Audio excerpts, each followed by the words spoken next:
The content you're about to enjoy comes from the archives of The Best You. We're devoted to the very best in personal development. With a magazine and resources dedicated to inspiring and changing people's lives, at The Best You, we work with the world's leading writers and trainers on the evolution of the self, and people whose journeys have been affected by their work and words. For more information, go to www.thebestyou.co.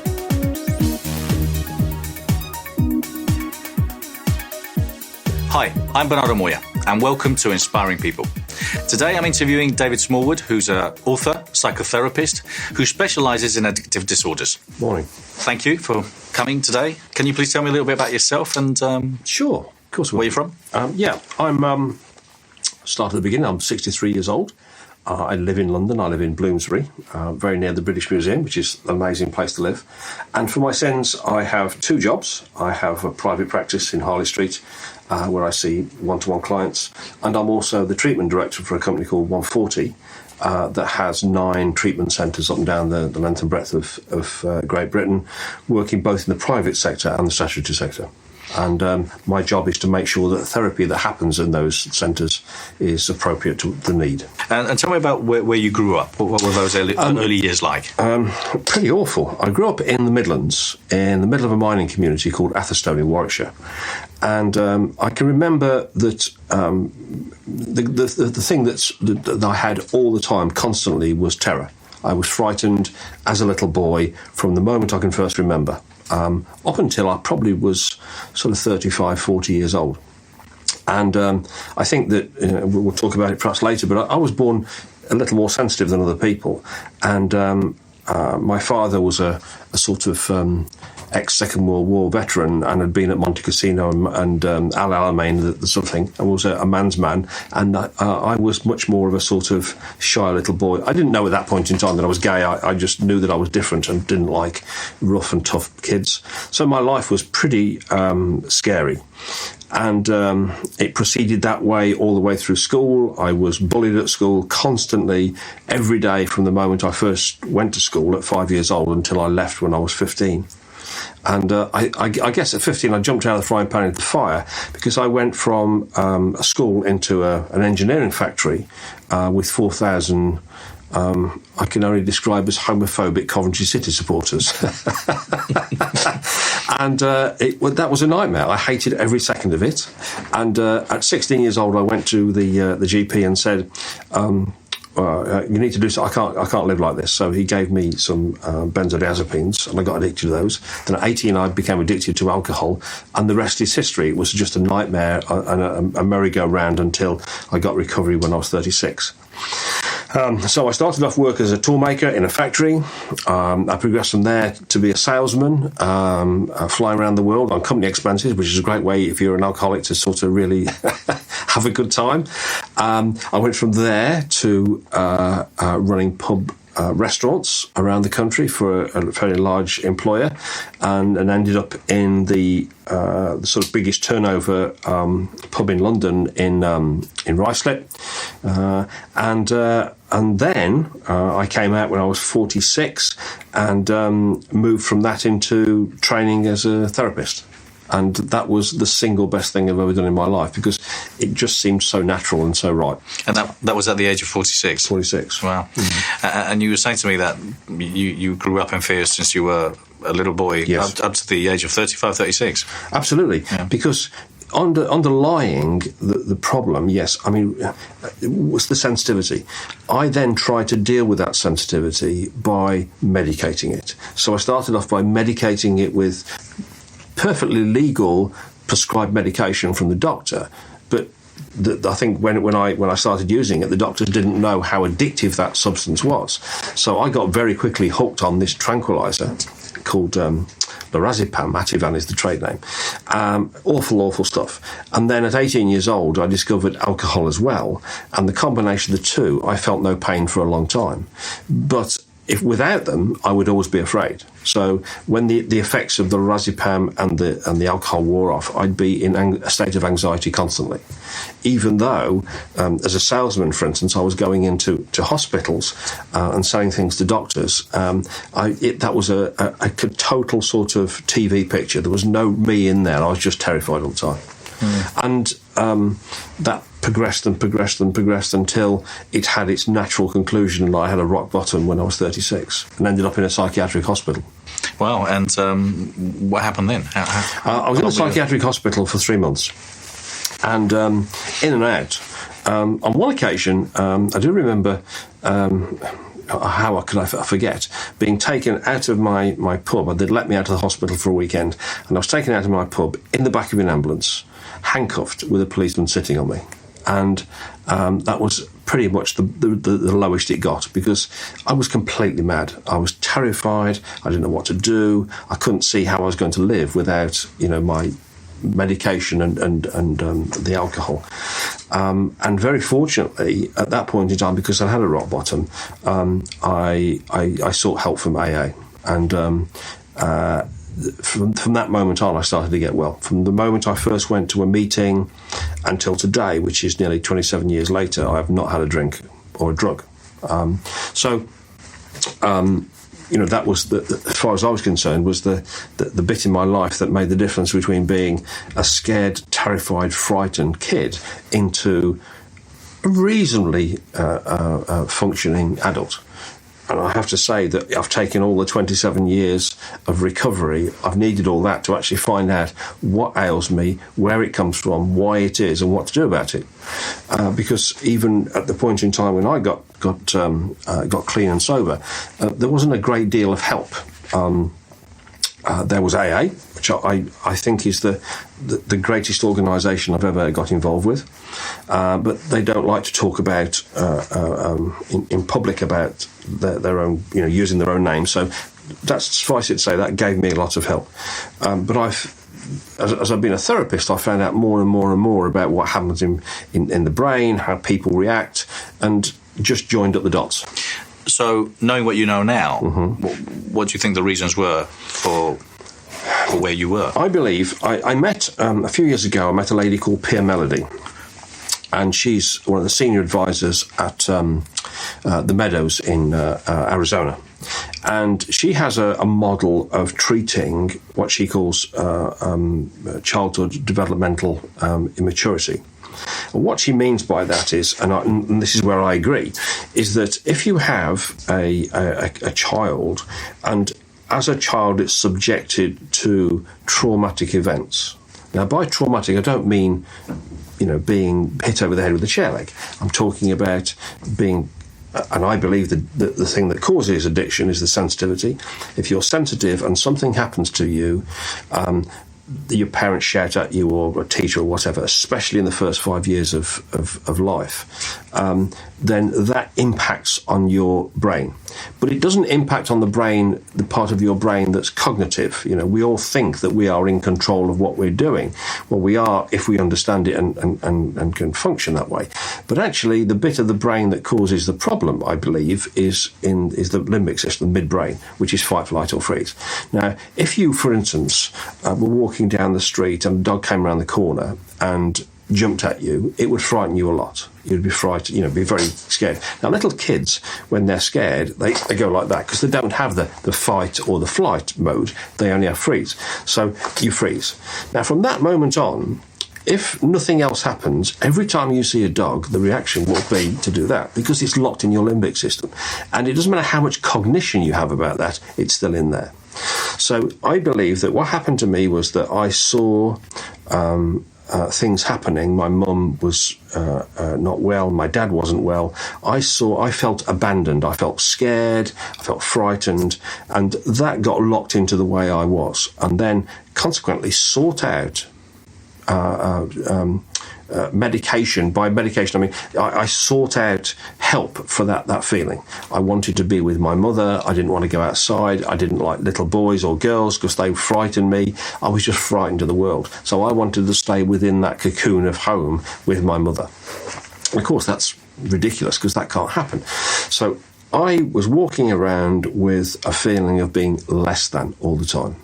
What was your, sorry to interrupt, did you think your sexuality or where you were brought up and kind of the homophobic that you grew up around? And at that point in time, no, not at that point in time, because I'm only talking about the first 5, 6, 7 years of my life, and I didn't know about homophobia. However, what I did pick up was that my father used to describe what they did to pansies in the army.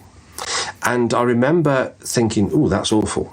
You know, to be a pansy must be something pretty awful. But then I heard him say to my mother, he's a bit of a pansy. And so I really sort of took that on board, and that pushed me down even further. That's trauma to a child, to think that you are not good enough for your father. So, especially being sensitive. Absolutely. And because I was very sensitive, I picked that up, and I knew that he perhaps didn't approve of me. He wanted, we lived in the Midlands. My dad was a Tottenham Hotspur supporter. And I can't think of anything I dislike more than football. It's just not my thing. So he wanted a football-playing macho little boy. And I was just the opposite. When my brother came along 8 years later, he was perfect. He was just absolutely what he wanted. But I wasn't just like that. So I felt always that I was on the back foot. When you were younger, did you have anybody that inspired you, anybody that helped you out? I had, the only sort of real inspiration I had an uncle, Jeff, who was very, very talented as an artist, as a thinker. He was, if you like, my surrogate father, and I loved the fact he had this talent, this artistic flair, if whatever you want to describe it, creativity, that I loved and that I wanted to be part of. And with the help of him and other people, I learned to play guitar and paint pictures and do whatever. And in fact, I think it probably saved my life, because when I was 15 years old, I had no friends. All I had was music. I loved listening to music, whether it's classical or whatever. I loved painting pictures and reading books. And that's really how I educated myself, because my education at school was a non-event, because I was too frightened of what was going to happen at break time. Terrible. Didn't learn anything. Your first encounter with kind of therapy was with AA. Yes. So what happened after that? How did you then decide or got into therapy yourself? Okay, so when I found AA, I was actually running a pub at the time. Okay, so I remember my first sort of meeting was on a Thursday, and then on a Friday I had to go back and work in the pub, which was pretty scary because I'm trying to not drink and then I'm surrounded by it. But after the policeman was sitting on you. Absolutely, yeah. This is when I came out of the hospital for the last time, and they said, we can't help him anymore. If he does that again, just take him off to the cells. There's no point in trying to help him. But I knew that if I didn't do something, I was going to die. So I went to AA. That helped. I was surrounded by people then who I could phone up and talk to and deal with the situation. And over a period of the next 10 years, I knew that I was probably in the wrong job. Being an alcoholic and running a pub is not the perfect way to do life. But I couldn't find a way out. I wrote hundreds of job applications and never even got a reply. Hundreds, 400, 500, I don't know. Never got a reply. And then when I moved to Ruislip and told my wife that I was gay, because I'd been married for 20 years, I was at a meeting in London, an AA meeting, and there was a girl there who said, you need to talk to this guy. And she gave me the telephone number of a guy called Sir Robert Lefevre, who was a GP in South Kensington and also had a treatment centre. And I went to see him, and within an hour he offered me a job. If you're interested in finding your true purpose, if you're interested in finding your legacy, if you're interested in growing, if you are sick and tired of reading books that don't help you, haven't helped you, or are not helping you, or attending courses and seminars that haven't really had an impact in your life, I invite you to read my book, The Question, Find Your True Purpose, out now. For more information, go to www.thequestion.co. If you're interested in working with me, contributing, speaking at any of our many events, partnering, or licensing The Best You, for more information, go to www.thebestyou.co. And so I went from running a pub one day, and then I moved out, went to work for this guy as a trainee, on a very small amount of money, which was challenging. How old were you then? I was. Let me think. I was 46. Wow. 46, and I went as a trainee therapist with my daughter at a boarding school and a mortgage, and I was earning, I think, $10,000 a year. So I was going to ask you, you were married and you had a daughter? Yes, yeah. Still have Charlotte. She's 34 now, and I love her my life. So went to Promise. And they said, you just have to listen and sit and whatever. Well, I didn't know, because I had no way of knowing that within a very short space of time, I clicked with this. It just worked. And before I know where I was working at their place in London. The actual main centre was in a place called Nonnington in Kent. And then they had a treatment centre in South Kensington as well as a day centre. And I ended up working there, and then I became the treatment director there. And then from there, 5 years later, and in that process did a master's degree, which was quite amazing. And from there moved from Promise to the Priory Hospital in North London, part of the Priory Group, as the treatment manager running their addiction unit. And I was there for probably 10, 12 years. You got a master's degree. What is it you studied which then allowed you to eventually become the director of the Priory? It was, what I studied was addiction counselling and psychology. So try to understand some of the psychology of what addiction was about, and at the same time learn the techniques of counselling. And the techniques for counselling are somewhat different to the techniques you would use for normal counselling, because you're dealing with people who are terrified, who are in deceit all the time, manipulation, lying to each other and themselves and everybody else. So to get through that process, you have to be pretty in their face. It's quite a didactic sort of process, and you have to try and get in at a feelings level rather than an intellectual level, because most addicts I've ever met can talk most people into a corner. That's not going to work in terms of recovery. You have to get at the feelings part of the thing. Now, I've always known that feelings are where it's about. So if you wanted to look at addiction as a sort of pathway, then you start off at the top, you'd have using. Underneath that would be feelings. Underneath that would be trauma. And underneath that would be sensitivity. So if you start off with the sensitivity, that means that whatever happens to you is liable to be more traumatic than anybody else's. The trauma generates feelings, and the feelings to do with those we use to medicate it. So I've always known that feelings are the first thing you have to deal with. But it was kind of a big step, I suppose, from where you were at 46, where you all of a sudden, as an apprentice, and then a few years later, you become then the director of an addiction centre, which obviously helps people. Yeah, absolutely. It's quite a surprise when you've thought that most of your life you're quite thick. Because coming from where I come from, I had no real education in that respect. So absolutely. I'm self-taught for whatever I know. And I always thought I was a bit stupid. And I could talk a lot, but that was about it. So how long did it take you then from being an apprentice to then all of a sudden running the Priory? You mean apprentice in the treatment centre? Yeah. How long did it take you to then till you eventually started running the Priory? A very short space of time, actually.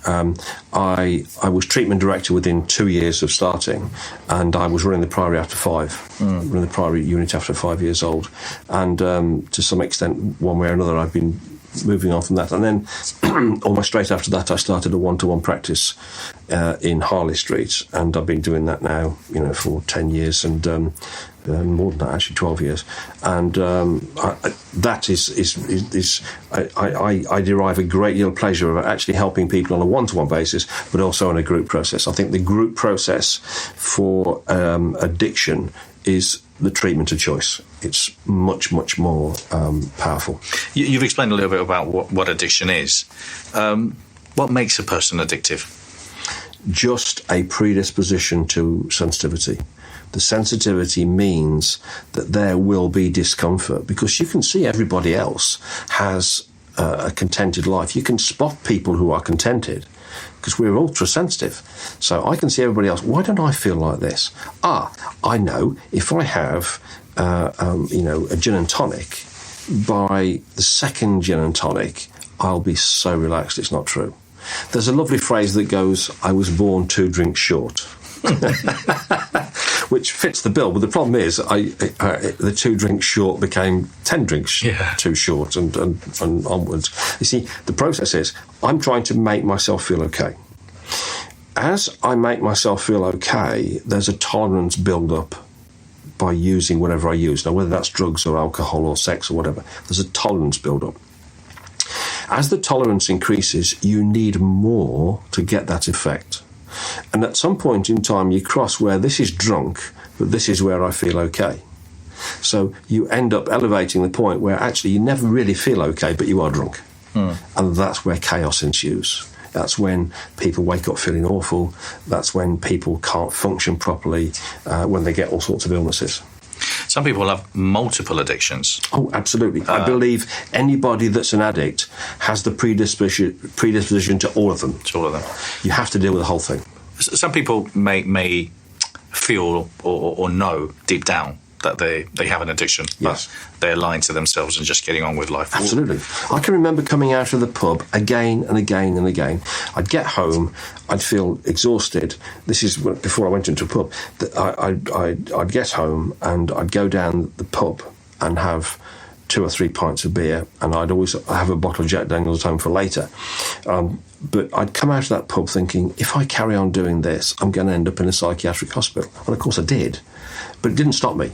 The knowledge that this was not a good idea didn't touch the sides. It had no effect whatsoever. I was truly addicted. In other words, I didn't have a choice. So what would your advice be for somebody who knows, maybe deep down, that they are already addictive to whatever it may be? Get help. Because I don't believe that the average addict is capable, and this is just my experience, of actually getting well on their own. They need other people to help them. I needed other people to help me. I still do. I still attend fellowship meetings 26 years down the line. And it's not something I think that people can do on their own, because we need identification. We need affirmation that we're okay as people. And the best people to do that are other people with the same illness. Would you not say that after 26 years you're not an alcoholic anymore? No, I'll always be an alcoholic. I've seen too much evidence of people who've gone back out after 10, 20, 30, 40 years. They're dead very quickly. The descent into the pit takes about 24 hours. I've seen people sober for 10 years, take a drink, and within 2 days drinking 2 bottles of Jack Daniels or 2 bottles of vodka. It's very, very scary. I hope that I never, ever go back to that again. I'm not afraid of dying. What I am afraid of is actually feeling the way I felt before I stopped, which was awful. It was a complete nightmare. Thank you for sharing that. I was going to ask you different types of addictions. So sure, let's just go through. For example, you help gay and lesbians or people who are addicted to sex. Tell me a little bit about that. Okay, so if we start off with a predisposition to sensitivity and we pick up things to use which are available. So, for instance, I was living in a mining community in the Midlands, so therefore there's obviously alcohol and tobacco and sex. Now, they're pretty universal, and that's where I went. Now, had I been living in South Kensington as a child, I might have ended up on cocaine. So it's availability. And then moving sideways. So, there's always been this debate about, does something like cannabis, is that a gateway drug to other drugs? Of course it is. It's a no-brainer. I don't know why anybody has a discussion about it, but very, very few people who are on hard drugs who didn't start on cannabis. So if you're looking for something to fix that feeling of sensitivity, of not feeling good enough, it doesn't matter what you pick up. So if you start off, for instance, by using sugar, I think the most addictive substance on the planet and one of the most mood-altering, then you could end up being overweight and feeling crap about yourself and then using something else to deal with feeling crap about yourself because you're overweight. If you pick up sex, you could start off by, and these days, there's a whole raft of stuff available on the internet in terms of pornography, whether you're gay, straight, or anything else. That can be a starting point where people look at pornography. It's extremely mood altering, very pleasant, and then people get addicted to that and go down that route. And then they would quite likely want to act out on that sexual sort of feeling. So they would go and look for a female or man, whatever your orientation is. But how do they do that? Because if you're not feeling good, but you want to have sex, how do you do that? Well, what you do is you start off and you have a couple of beers, and then you have a couple of beers and you think, yes, I'm horny now, and then you phone your dealer and you get a couple of grams of cocaine, and a couple of grams of cocaine and alcohol, bang, off you go. And then it's either looking for sex in a sauna or in a nightclub or from a prostitute, whatever it happens to be. And that has, because addiction is always progressive, that has to get more and more and more and more. So I met a guy once who his recreational use at the weekend was 8 or 9 grams of cocaine, several bottles of champagne and Jack Daniels, and 2 prostitutes in a hotel room from Friday night until Monday morning, and did nothing else. Yeah. Scary, really scary. But it doesn't have, addicts don't have an off button. There's no limit on what we will do, other than, eventually you have a heart attack or you die, or, you're in hospital or something, some consequence hits you. No addict I've ever met got well without having consequences.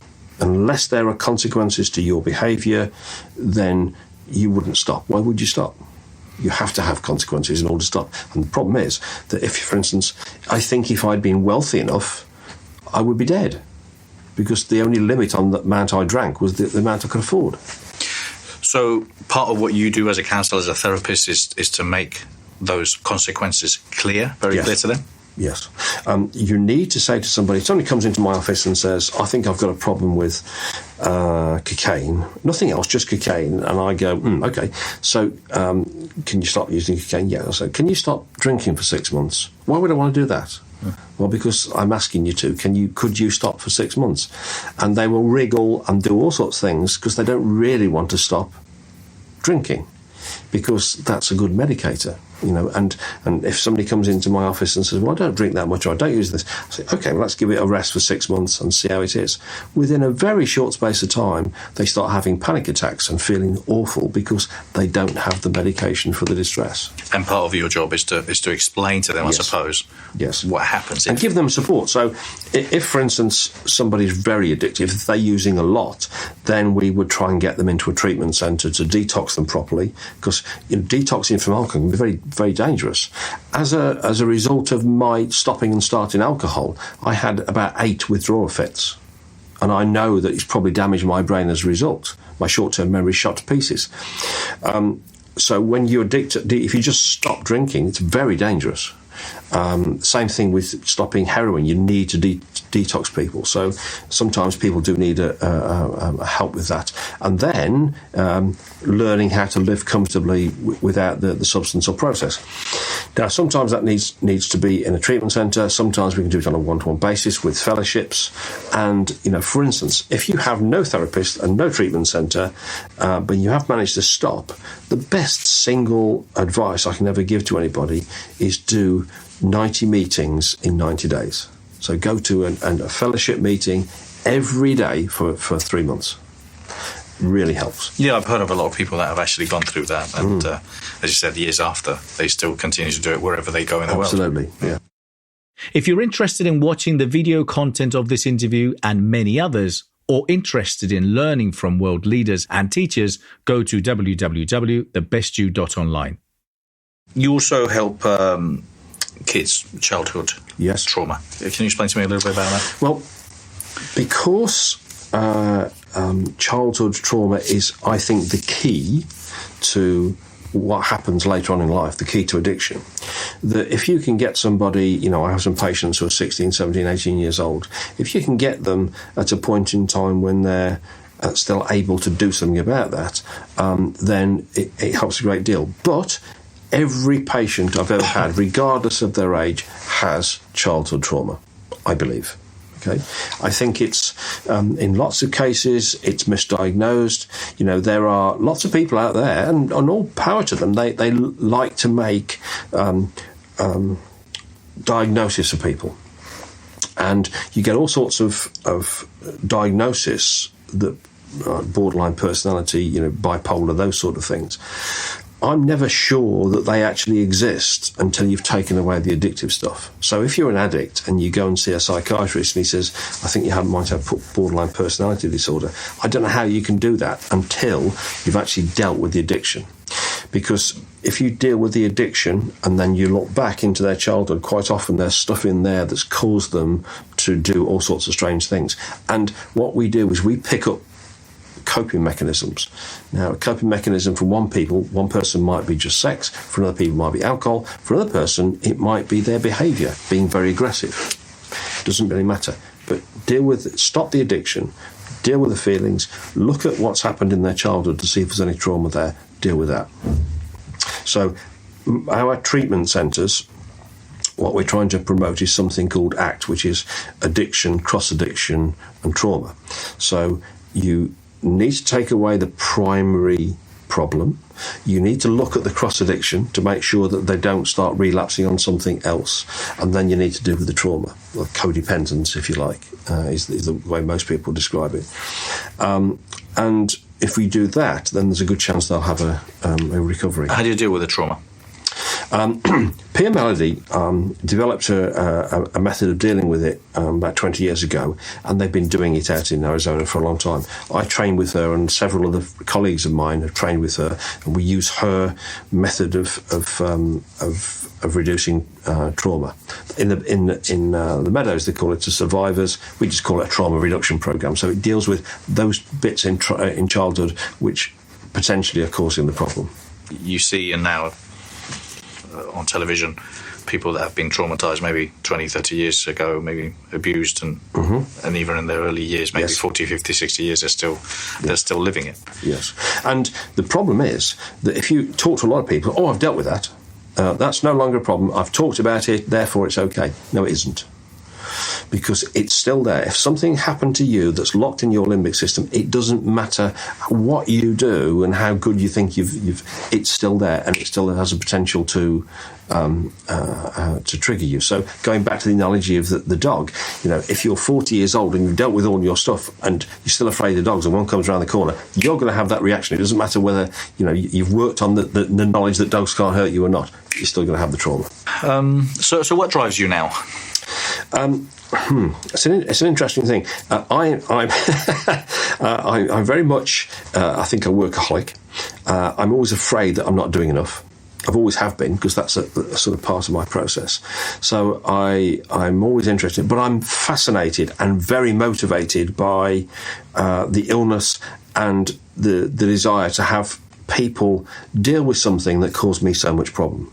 I don't want people to be walking around on the planet feeling awful and not having a good life, when I know that not necessarily me, but people can actually get well and I can help them. And if I can't help them, somebody else will.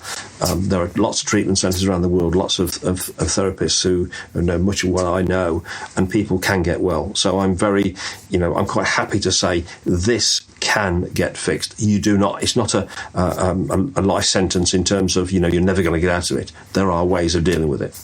You're actually saying about workaholic, that working is a big addiction nowadays. Absolutely. Yeah. Well, the typical guy that I see who has a problem with that particular addiction would be some guy, 35, 45, who's had a trajectory upwards in his job. So he might have gone to school, university, had a good job, been, going pretty well in his career, but then for some reason there's a plateau.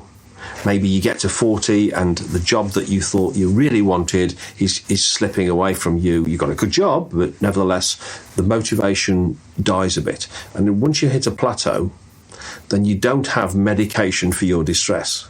So all the feelings that you've been suppressing by working suddenly start to come to the surface. That's when people start falling apart, when they start seeing psychiatrists and saying, I can't cope, I'm having a panic attack, or I don't want to go to work, blah, blah, blah. It's quite painful to even to talk about with a patient. And then we have to sort of do exactly the same thing we would if we were talking to somebody who got an addiction to heroin or cocaine. Is that kind of where the midlife crisis more kicks in? Absolutely. That's what most people would call a midlife crisis. I think it's a plateau where things are not going the way they want anymore and feel a bit, what is this it? You know, I remember very distinctly feeling at 40 years old, is this it? Is this all I'm going to have out of life? Of course, I was absolutely wrong. But, you know, I do very much believe that if you don't know where you're going, any road will get you there. Yeah. You know, I think everybody should have something that's a pathway to, you know, a dream. It doesn't necessarily mean you're going to get there, but at least it gives you motivation in life. What do you think your best assets are then? I think I'm able to communicate at any level. I don't think that it matters what sort of person I'm talking. I'm a good communicator, and I think, relatively speaking, I'm a good educator. But I think the most important thing is I have a lot of compassion for people. You know, I want them in my job. I talk a lot about me. I use self-disclosure, because if you can have identification with somebody, then you know that the person you're talking to understands, and maybe they can give you something you need. Whereas if I'm just sitting here and I'm talking to you, and all I do is actually talk about your problems and don't tell you anything about me, I don't think we have the therapeutic alliance that's necessary. Absolutely. I know, and obviously you're an example of at any age, you know, you can reinvent yourself. What's your attitude towards learning? I think learning is absolutely vital. In the past 12 months, I've learned lots of things. I won't go into what they are, but learned lots of things that I had written in tablets of stone, and they're diametrically opposite now to where they were 12 months before. There's a lovely little bit in one of the fellowships that says there is a bar against all information which cannot but keep a man in everlasting ignorance, and that principle is contempt prior to consideration. I'm trying not to have contempt prior to consideration. Everybody can teach me something, and I love to learn things that will enhance my life and my practice, and usually they're intertwined anyway. I think kind of the things that we do, you know, us with the magazine and the content that we put together, and you with your work, there seems to be that society needs more of what we offer. A lot of lack of self-esteem, lack of confidence, weight issues, trying to find a partner. What's your thoughts regarding society in general? I think society in general I think it's a very scary place to be, and increasingly so. I think that people are becoming, you know, if you are anxious about the world, what do you do to deal with your anxiety? Well, one of the things that you can do to deal with your anxiety is to become extreme. So if you have something that you can latch onto that gives you a purpose, now whether that's a religious belief or whether that's, trying to get money, it motivates you. But I'm not sure that that's the best way for society to work. I think that we are by nature creatures of society. You know, if you go back to our prehistoric days, we could only have survived by working together. Because if you take on board that the average human being's only on the planet to do three things, and that's to eat, to sleep, and to procreate. If you go back to very basic principles, that's what we're on the planet for. You can't do that if you're out in the savannah in Africa, where apparently we walked off almost becoming extinct, down to about 30,000 people. You can't do that without society. You can't sleep without somebody looking out for you, otherwise you get eaten. So we are very social animals, but it seems to me that we are becoming more and more divided by the same things, if that makes sense. I remember a boss I had once, who was American and lovely guy, and he said the English and the Americans are a common people disunited by the same language. And you know, the way we think and the way we explain things. And I think he had a good point. Society is a very scary place, and people are told by the media, by education by Facebook, all the rest of it, that actually they should have 20 minutes of fame. And everybody wants 20 minutes of fame, and you can see it happening in a lot of environments where people are actually trying to get that 20 minutes of fame, and I think that's a very sort of unhappy place to be. And your thoughts regarding education, based on your experience at school, what's your thoughts regarding education and what we could or should be doing differently? Well, I think that we should, and I don't know, I'm not getting into the politics here, but I'm saying what I believe is, if we don't get the right people teaching kids, they won't get taught properly. So for me, it's looking at what are we teaching our kids and actually who's doing it. Because children are children. Children will respond to people who are interesting, who motivate them. But they won't respond to people who are angry about their job and don't feel that they're getting their needs met and all the rest of it. So I think that we have to look at how teachers communicate. If you go into a doctor's practice, there's two ways that you can come out. You can feel helped if the person you're talking to interacts with you, has a therapeutic alliance, or you can feel completely ignored if they come from an environment where they think that they're right and everybody else is wrong.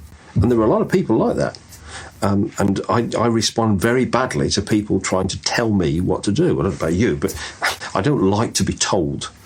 I like to be invited to understand. And if you invite people to understand, they'll take it on board a lot better than if you just try and, this is the situation. And education is vital, absolutely vital, if we're going to have a future as a race of people. Yeah, especially because technology in the world is moving at such a speed. And I don't personally think that, the educational system is at the same level. We have these... I don't know, you'll put this in there, but we have balmy thoughts. In America, they're actually advocating teaching the sort of theory of evolution, but also creationism in the same school. I just think that's almost insane, but it's happening. We have these people with narrow minds and very narrow thought processes who have to be right. Thank you, David. And my last question is, what would you like your legacy to be in many, many years from now? I'd like it to be that I moved the treatment of addiction forward just a bit, that I actually helped a few people to understand the process a bit more than they had before. There's people I know, Robert Lefebvre's one of them, Pierre Melody would be another one of them, who have an absolute genius in terms of putting things across, and they've moved the thing forward. If I had a little bit of that, I'd be really happy. Brilliant. Well, thank you very much, and thank you for your time. You're welcome. Thank you. And thank you very much for watching Inspiring People.